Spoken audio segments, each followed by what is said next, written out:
About 8 years ago, I had one of the coolest power banks that I ever had. It was not only a power bank, a wireless power bank, it was also it had a wireless charging feature built into it. And 8 years ago, I was in an accident where my car, my Nissan Xterra, and I veered off the road into a pond, and we drifted about 30 feet in the middle of the pond before the truck started sinking to a depth of about 15 feet, where I had to crawl out and onto the top of my car amidst freezing winter weather, snow all over the place, and had to swim through frigid waters to my safety. True story. And in that car was that power bank. And it was a gift, so I was never able to retrieve it. Now, this isn't that power bank, but this is a power bank that I have found that I am excited about because it has wireless charging and it looks pretty cool. So we're going to get right into it. This is the power bank by BLAVOR. Quality makes the future. Let's see what it says on the box. Just some customer service. It's a decent box, but nothing really fancy on it. So let's open it up. So right away we have some instructions. There we go. Warranty card of some sort, I imagine. Customer service card. Get that out of the way. Ooh, one of these little packets there. Silica gel packets. A little weird compass with a carabiner. We don't feel too great about that, but it is what it is. A micro C to a USB-A charging cable. And the device itself. Ooh, got it. I forgot what color I ordered it in, but it's pretty neat. Very similar to that outdoor rugged one I got. This is the Qi, however you want to say that. The charging pad right there. And the feel, let's get this out of the way. I'm going to tell you right now, guys, it feels good in the hand. It's solar powered. You can charge it solar. And again, I'm imagining it's very much like the other outdoor power bank we took a look at a little while ago. It's probably going to take forever to charge this thing via solar, but I like the feel of it. It has a nice rubber bumpers, and the harder plastic still has a nice soft rubber coating on it. The wireless charging area has a nice rubberized ring, so you can set your device on there without it slipping off. We have some LED flashlights right here, double lights. We'll take a look at that. We have our LED charging indicators. Right now, it is completely out of juice, so we're going to charge that up.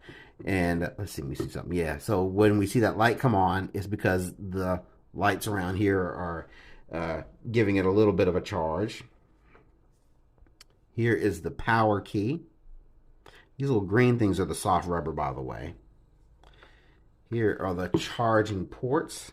So we have Type C. Then this must be the USB-A. And then the N. Well, let's just take a look at it. And that's exactly what it is. I think you can charge out. Well, it says, yeah, I think you can charge out with the USB-C because a lot of these devices are USB-C to USB-C now, or USB-C to Lightning cable. But we'll read about that and find out more. And we'll learn if it plugs in nicely. So I'm curious if it has some sort of splash resistance. If it's splash resistant rating. I know these things aren't waterproof rated, but I wonder if it has some sort of splash resistance. Feels really good, guys. There's a little clamp here. You saw how we had this little keychain thing. If you wanted to clamp it on right there, you could. I probably won't. I'll probably use more of a cord loop thing here, if maybe. But I cannot. It has this nice rubbery coating on the harder plastic, so even the harder plastic bits are still rubberized. So it like makes for good gripping on the ground. It just feels really good. I really like that. So what I'm going to do, I'm going to charge this thing up read the instructions, get familiar with it. You guys talk amongst yourselves.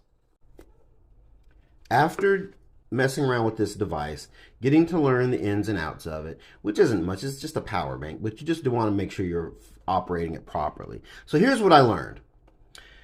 Initially, I got this, and for some reason, I just didn't even think to hit the power button. I just assumed that it was empty because I saw the little green LED indicator. And after I read the instructions, what I realized was that the indicator simply means it's receiving a solar charge of some sort.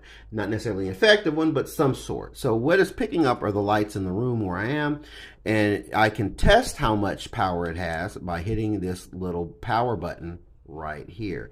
And I see that the additional 4 LED indicators are illuminated, letting me know that the device is pretty much charged, right? So that's that. It'll turn off by itself. You can't like push the power button again and it makes it automatically turn off. You just got to let it turn off automatically.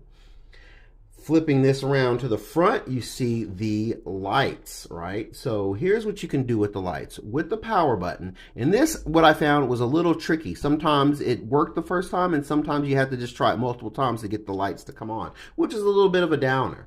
So you have dual LED lights. Now, unlike the other device, they don't strobe, they don't do SOS, they just simply illuminate. So you just, what the instructions say is you just hold it for 3 to 5 seconds and they come on. What I found was that that does not work. You have to double tap it and hold it on that second tap. So I do the double tap, hold it on the second tap, and then there they are. The light is bright enough. It is not the brightest. In a home emergency, if like you lose power, if you were lost in the woods, if you were looking around in the campsite, this will serve those purposes. But there are brighter lights that should just be known. It is not the world's brightest light, but it will serve you in an emergency. Okay, so to turn it off, you simply hold it, and that has been problematic too. You hold it for 3 to 5 seconds, and there it goes. It took about 5 seconds that time. Sometimes it's 3 and sometimes it's 5, but that time there it was. And that's not necessarily consistent either. I've held it and it won't go off, and I've had to like readjust and push it again to actually get it to power off. So that's a bit of a con, but you know what? At the end of the day, there could be worse problems. Again, I can't emphasize enough how good this thing feels in the hand. Now we're going to get to the wireless charging. So what we're going to do, we're going to flip it over, and this thing is, the solar panel is not flush, so you don't have to worry about damaging it unless you're settling it down on a uneven surface where rocks or debris could possibly puncture this. But as long as it's a clean, flat surface, you set it down, and then you tap the power button, and then you put whatever wireless charging device you're going to put on that little circle. And as you see here, you'll have this little indicator blinking. That's indicating that it is indeed charging. You see the device here, I know it's charging because I see the little white light. That's telling me it's close to being charged or full enough. Now you'll know when your device is fully charged and it's no longer charging while there's something resting on it, because this little light will turn white. What I noticed was the angle in which I was positioned, the light looked white, but in all honesty, it's green, and it went off because it's actually done charging. So it turns to this pale green, and from that angle it looked white. And we'll demonstrate that with the next thing. This is my phone. Again, it has a nice rubberized ring to keep something like a phone from sliding, and it will work with the case. I just have my case off because I was cleaning my phone, but it will work with your case. So I'm going to angle this where you can see the little LED light. I set it on, and this phone's fully charged. So as you see, the light is white here, indicating a full charge. If it wasn't, it would just simply blink until the device was charged, and there you go. And as you guys can see here, that I'm topped off with my power, if you can indeed see that I'm fully charged. It's not a fast charger, but it's not necessarily a slow charger either, where, like say, if I plug my phone in and if you're not getting sufficient power, it'll say device charging slowly. It's fast enough where you're not getting that indicator, but it is not a rapid charger by any means. That being said, that basically is the product. The only con I have is the way, really, the con, because it's not like it deceived me when it came down to the milliamp hour time frame. That's how it's marketed. It's not marketed as anything different, so I can't call that a con. It's the light inconsistencies. I have to kind of finagle around to get that good grip to get those lights to work. It works, and it works most time, but every now and then it just doesn't work, and it just happens to work this time for me. But I've done it times where it just doesn't seem to want to power on, and I have to hit it several times to try to get it to power up. That's it. I hope this has been helpful. This is the BLAVOR power bank. And yeah, thank you guys for watching. I really appreciate it. Like and subscribe, and live the dream.